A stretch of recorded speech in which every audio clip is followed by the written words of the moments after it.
Recently, with the election of Joe Biden, there's been a lot of soft porn, especially on MSNBC. Now, MSNBC is every bit as much as in the tank for the Democratic Party as Fox News is for the Republican Party. And if you think these guys are being honest in their appraisals of the world or their particular candidates, you haven't been paying attention. Rachel Maddow has been running with a conspiracy theory for 3 or 4 years, and yet, because that conspiracy theory is within the context of democratic thought, there's no consequence for running with that conspiracy theory. In fact, they will pat her on the back for it. They would even say, we did a great job pushing this Russiagate stuff, despite the fact that nothing ever really became of it in honest terms. It was baloney. They knew it was baloney, but they pushed it. And mainstream media, who love this Tom Clancy aspect of this, who are hand in hand with the Democratic Party politics, especially MSNBC, also pushed that story because they hated Donald Trump's guts. And it was a way to go after and push Trump. Not to mention, from the standpoint of a bottom line of if it bleeds, it leads, a huge story where the president is basically a Manchurian candidate. If you're a Democrat, that probably gets a lot of bang for the buck. After all, Rachel Maddow was doing exceptionally well during President Trump's term. Now that Joe Biden is back, there's a specific theme, call it propaganda, that they want to put across. That Joe Biden being back is like the Avengers. That the Obamas and the Bushes and the Clintons, that because these people are back and because they have this interventionist foreign policy. Now, they don't call it interventionist foreign policy. What they call it is gumbo diplomacy. Utter nonsense. If Donald Trump's point of view was that America is pulling back from the world from the standpoint of being more militarily engaged, then that is a good point of view. And if the media and Biden are basically saying we're going to get back to normal, then that gets across this American perspective. And even the reason that people distrust media. I don't think, all things being equal, that the American public is on board for more troops going into Syria to either steal oil, steal resources, or try to depose the person in that country. Especially when you have 400 and some thousand people that have died from COVID-19 in the country itself. Mainstream media is on board for this. And this is the rhetoric that these guys are using. And I strongly suspect this is why they call them the Avengers. Because basically the platform and the people who they put in have no issue with intervening pretty much anywhere in the world, regardless of the conflict that is going to cause after the fact. And mainstream media will be there with a camera and stenographers in order to write down how awesome it is that our humanitarian bombs or our bullets that basically turn into roses when it hits good people, but turn into bullets when it hits bad people, that somehow is a good thing in an American enterprise. The one good thing that Trump espoused was basically less war, meaning regardless of Trump's faults and the sleepwalking and the murder of Soleimani, the murder of some of the other scientists, or the murder of some of the other people that were military personnel from the standpoint of either Iran or Syria, Donald Trump, for whatever particular reason, bucked the typical trend in the DC about military intervention. And he was less sold on that point, pulling back against people like Bolton and Pompeo, who were perfectly willing to get further involved in either Venezuela or Iran, even if that meant military intervention. That was Trump's strength. So for mainstream media to be like, the Avengers. What was the Avengers' main thing? If you remember, Captain America versus Iron Man, what was their main argument on the movies? Captain America wanted to be able to invade any country or any particular place around the planet because he had a higher ideal of right and wrong and rationality. Go back and look at Civil War. That was the fight. We should be able to go anywhere around the world. We need to be untethered from the political space. We can't function under politics or under any kind of body of law and rules. We need to be the indispensable quantity in the world, the Avengers, that have the higher morality and higher rationality to be able to go into these countries and do the right thing for the right reasons. This is bullshit. But this is the argument. This is the American perspective. This indispensable nation that these guys push and promote in media as if they're a fish in water and don't see it at all. Utterly astonishing. The one thing that Donald Trump was relatively better at, that's the thing that they attack. I'm going to show you mainstream media gushing over Joe Biden, gushing over the tender embrace of a war criminal, meaning the tender embrace of Michelle Obama to either her husband, who killed thousands with those drone strikes, killed 500,000 in his foray into Syria, murdered Gaddafi, and with the policies that he took forth in Libya, going so far as to have a machete, sodomized by a machete. Not to mention, you can buy a black slave on the market thanks to the actions of Obama, Clinton, and these Avengers that are getting back into office. Ask the people in the Middle East whether they're ecstatic about the interventionist Avengers getting back into power.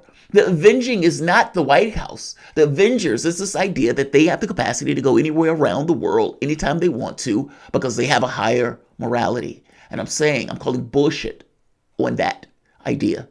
Obama got 500,000 people killed in Syria. Bush got 1 million people killed in Iraq, let alone the tens of thousands that were killed in Libya, or the people who were sold in slave markets, or the failed state that is Libya, or the failed state that they tried to create in Syria. These were their actions. This is what they were doing when they were in office. So when you have media come out and applauding this, they love the fact, yes, more war. We get more war. This is what these guys are cheering. This is what these guys are applauding and calling these guys the Avengers. You basically have Bill Clinton, who expanded, destroyed welfare as we know it. Glass-Steagall, destruction of Glass-Steagall, meaning Bill Clinton's action in that office could have been directly related to the financial crash that took place in 2008. The Telecommunications Act allowing unfair and unbalanced coverage in our media. Like, this is the stuff that these guys are responsible for. So the chest thumping like the adults are back in office. Not so much. Donald Trump was elected because of your failings and your failures. And it was a repudiation of not just the Obama administration, but also Clinton. So just because the public didn't have a way out, just because all of you are privileged in either wealth, your educational advancement, all of those things, not to mention all of you guys are basically millionaires, paid by billionaires in the same way that politicians are. It's amazing that the edifice that is supposed to maintain and keep track, monitor the political space, especially on this notion of war and peace, is the artifact that is also pushing for more war. I'm going to show you these guys gushing over Joe Biden, gushing over Michelle Obama embracing a war criminal, gushing over what I suppose they expect as getting back to the normal, typical business of death, killing, and war. Welcome to the Soapbox.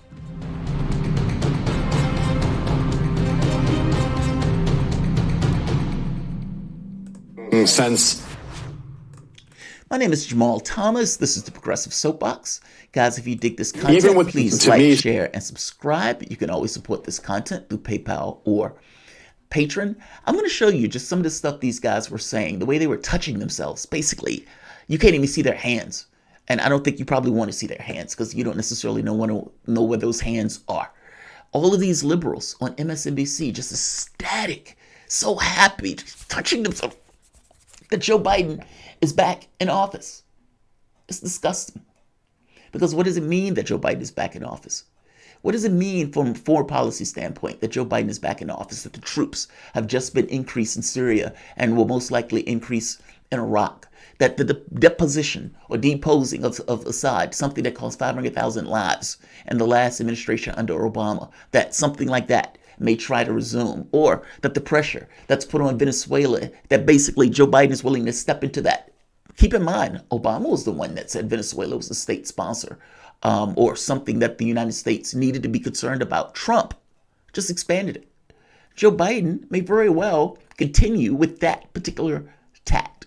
I'm making a point that these guys are basically cheering issues of war and repudiating Donald Trump on this very issue of him being less inclined to start wars. Astonishing. Here is, let's go first case.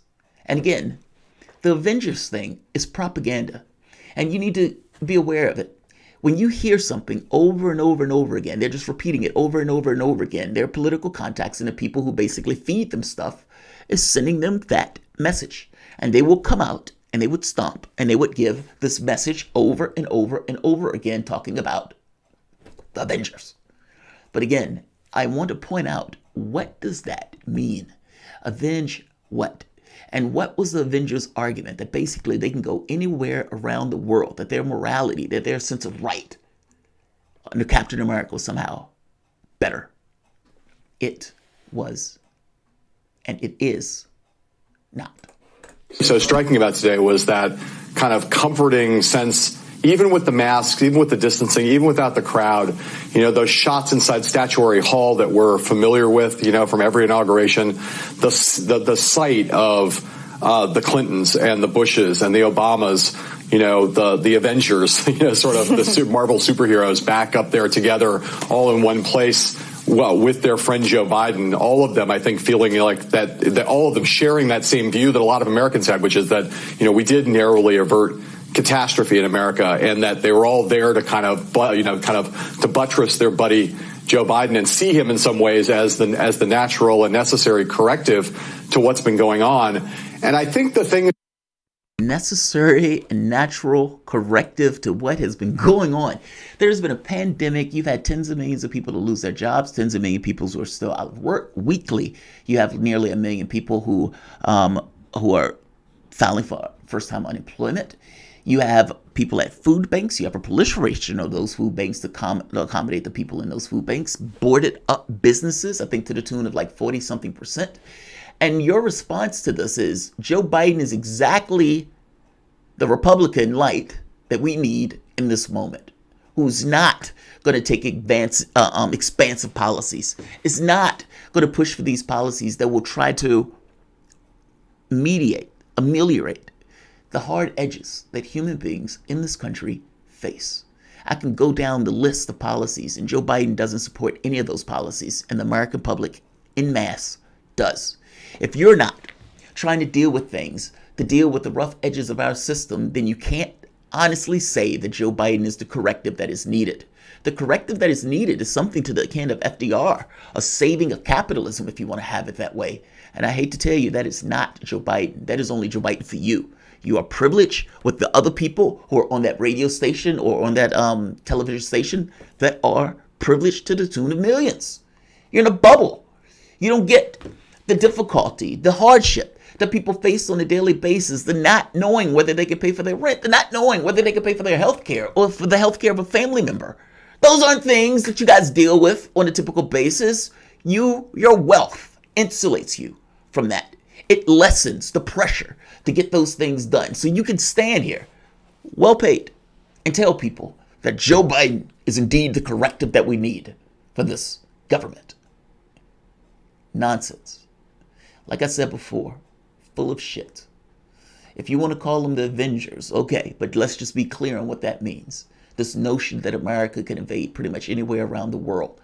These presidents that you're so lovingly embracing and talking about. One war criminal, I have no idea how that war criminal has been rehabilitated, and yet that war criminal has been rehabilitated. Lied us into a war. 4,000 Americans dead, $7 trillion spent, 1 million Iraqis dead. The wars that have been proliferated since then have been a direct result of George Bush's behavior, not to mention the torture, which is against the law, and the mass surveillance, which was also against the law. And yet, he gets rehabilitated. That's astonishing to me. Nancy Pelosi says she knew George Bush was lying about the weapons of mass destruction, and yet Nancy Pelosi didn't go for impeachment, but she was willing to impeach Trump. How weird and bizarre and backwards is that? And I'm talking about the first impeachment. The second one, yeah, I think is warranted. The first one was utterly ridiculous. I'm trying to make the point that this is your liberal media, and this is the way they're regarding these guys. George Bush is part of the family from their standpoint, and not prosecuting Bush, not going after Bush for impeachment, basically gave Obama the ability to use those same provisions and those same invasion forces, knowing that there would be no consequence. With the Democratic Party believing that because it's a black person that's murdering people with drones, that it is somehow better. I'll tell you this, the person who was murdered, set on fire by those drones, don't think that a black person firing that drone makes it better. Let's hear one more of these. This is another ridiculous one where they are using the term Avengers. They want to keep repeating it. They want to keep that going. They want to make you think that these guys are the Avengers. This is nonsense. Humanity. To talk about diplomacy being back, it is all an implicit rebuke of Donald Trump's. If people, by the way, if Democrats, if you had a time machine, if I could go back in time for, let's say, 8 years, and I would tell people, hey, you know the person that was running with McCain that was helping Sarah Palin? And say, yeah, that is going to be one of your favorite people to listen to on news. They're going to say, no way. There's no way. There's no way. And yet, here we are. The catch of it is that the Republican Party or the Democratic Party has moved so far to the right that basically Republicans that don't want to be racist or don't want to, or let's say more privileged in the way they go about their affairs, well, they have a home in the Democratic Party. How is it radically different at this point? You may have somebody like Nicole Wallace who feels the Republican Party left her because it embraced somebody like Trump. And where does Nicole Wallace go? Well, she basically has a home in the Democratic Party. In what part do her views depart from the party in these kind of grand ways? For that matter, the Bushes. How do they depart from, let's say, the Obamas or the Clintons? I'm telling you, it's not that drastic. These things are just modest deviations from one another. And even though media makes it look like these are hard, clear lines between the two, as you can see, it's a small club and you are not in it. They get it. Foreign policy stewardship over the last 4 years. That's right. And in just saying that they're going to do their jobs and be good stewards of America's role in this world and focus on American diplomacy, that in and of itself, being a rebuke of President Trump is underscores what we've all been living through in the last 4 years, which is a president who wanted to be more isolationist, who wanted to pull back. What we saw today, I was sitting in that room in Wilmington. I was thinking about the fact that Joe Biden, in some ways, for supporters, is fulfilling the promises that he made on the campaign trail. He said he wanted to have a cabinet that looked like America. And there were people there on that stage, of course, talking about all of their different accolades. Immediately, notice, she goes to race and identity. Have you noticed that?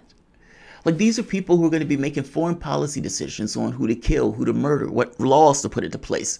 All of these things. These are positions that are heavily demanded upon by policy. And the first thing she goes to is not the policy that the individuals are going to be pushing, but the identity of the individuals. As if that individual being black, white, gay, straight, or whatever else matters more than the class of that particular individual, or for that matter, the ideology of that individual in regards to the policies that are being passed. They wouldn't be in the administration.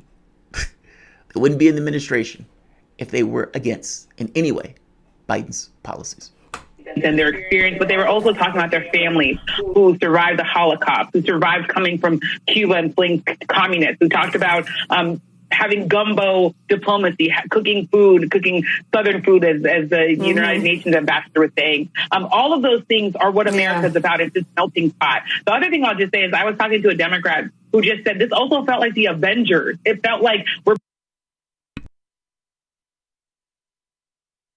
thing that they're going to repeat over and over again. Propaganda. When, what's the guy? Weinstein, Harvey Weinstein, when he was on MSNBC, and he said, I heard it from somebody that blah, blah, blah. They don't want to own it themselves. So a Democrat told me that this sounded like the Avengers. And you, being a great stenographer, just repeated exactly what they said. Because on some level, you probably felt the same way.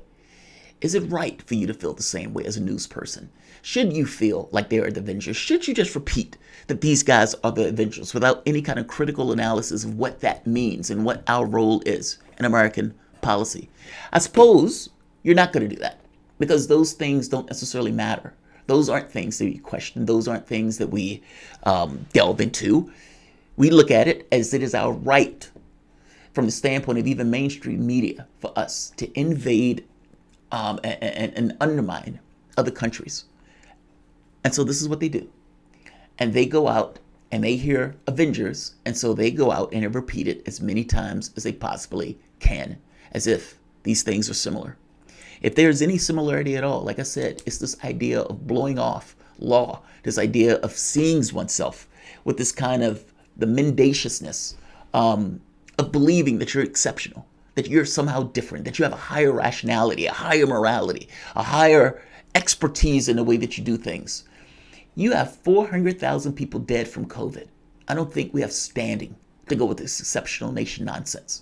So, yeah, they want to go invading other countries. They want to get back to the normal status quo of attacks and undermining.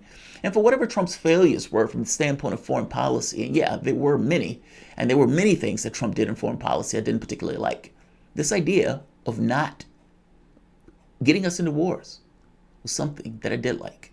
Him killing the TPP was something I did like. And him being a little bit pessimistic about globalism, again, was something I did like. Because at the end of the thing, it's not a shared prosperity in this kind of globalistic system. When Obama was trying to pass the TPP, he was like, trust me, trust me. They didn't even want you to see what was in it because of how bad it was going to screw over the American public. These people are touching themselves inappropriately, basically whacking off and masturbating on TV that the new administration is in and that the old administration is going out. And it gives you some notion of how critical they're going to be on the incoming administration in comparison to the hysteria that was around the last. Like, share, and of course, subscribe. Thanks all.